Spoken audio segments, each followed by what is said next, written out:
Salut Duality, la Tactical Company. Aujourd'hui, je vais faire la présentation de ma réplique principale qui est la M4 Amoeba de chez Ares. Donc, tout de suite, je vous présente le carton. Là. Voilà. Très beau packaging, belles images. AM09, pour moi, ça sera la Dark Earth. Donc voilà, belle petite bobotte. Je vais vous montrer l'intérieur. Les front sets en plastique, enfin front set, les sights en plastique. Je les ai virés, j'ai mis une optique tout de suite. La notice qui m'intéressait le plus. Bon, toujours des belles petites images. C'est en anglais. Je sais pas si j'ai même pas vu s'il y avait du français. Je l'ai survolé, disons, avec la notice d'utilisation, chargeur, pop-up et l'éclaté de la réplique avec les pièces, les numéros. Si vous voulez commander des pièces chez Ares, ça peut vous intéresser. Voilà. L'interne, c'est du carton. C'est bien, ça évite que ça fout du polystyrène partout. La réplique est bien calée, aucun souci. Donc voilà, ça c'était pour le packaging. Je l'ai survolé, hein. De toute façon, c'est moyennement intéressant. Passons tout de suite à la réplique. Hop là. Alors la réplique, alors, je sais pas si vous verrez bien les couleurs, là il fait pas méga beau. Alors la réplique a légèrement custom. Je fais déjà hop, le rendu. Hop.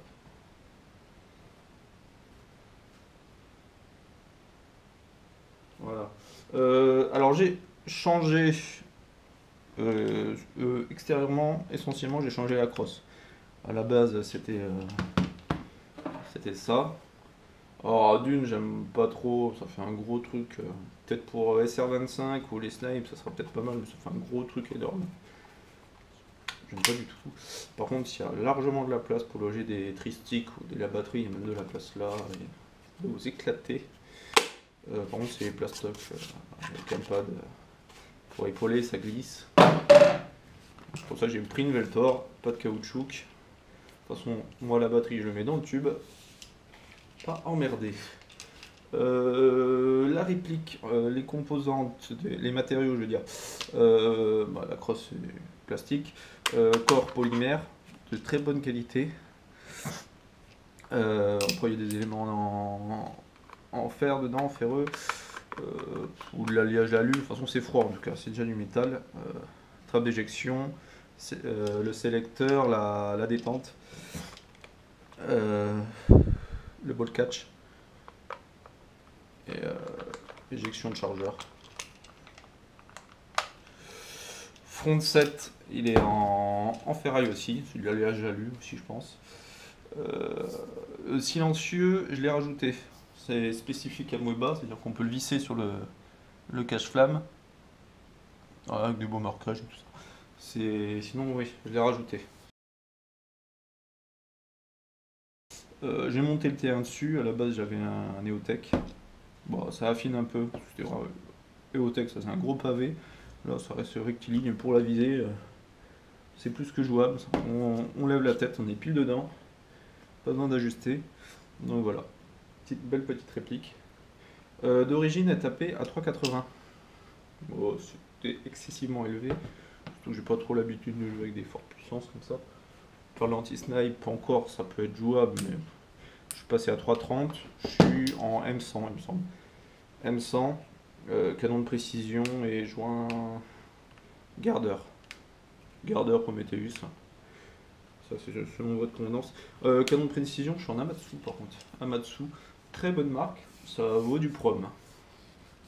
En niveau portée, et groupement, parce que j'avais un prom avant sur mon Tavor et franchement j'ai pas une grosse différence. J'ai un peu plus de portée que le Tavor quand même, encore heureux.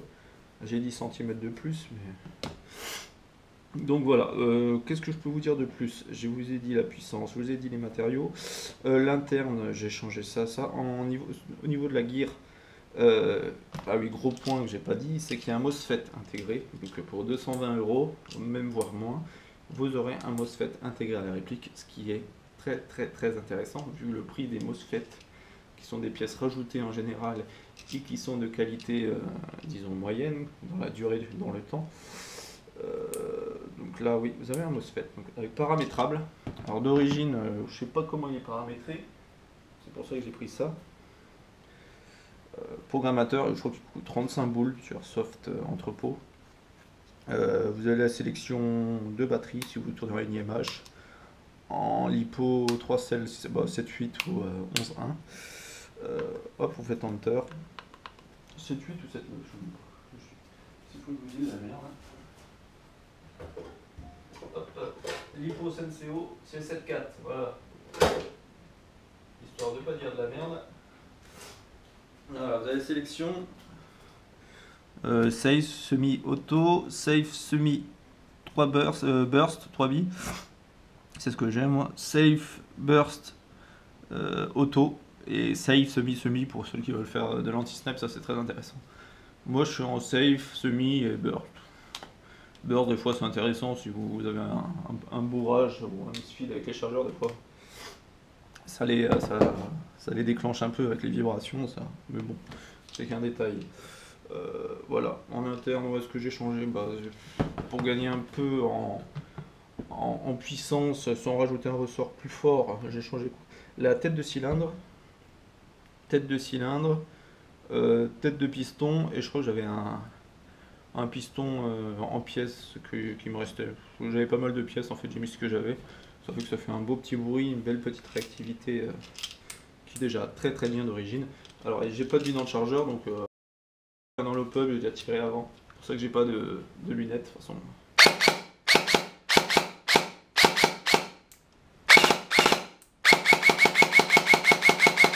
Voilà.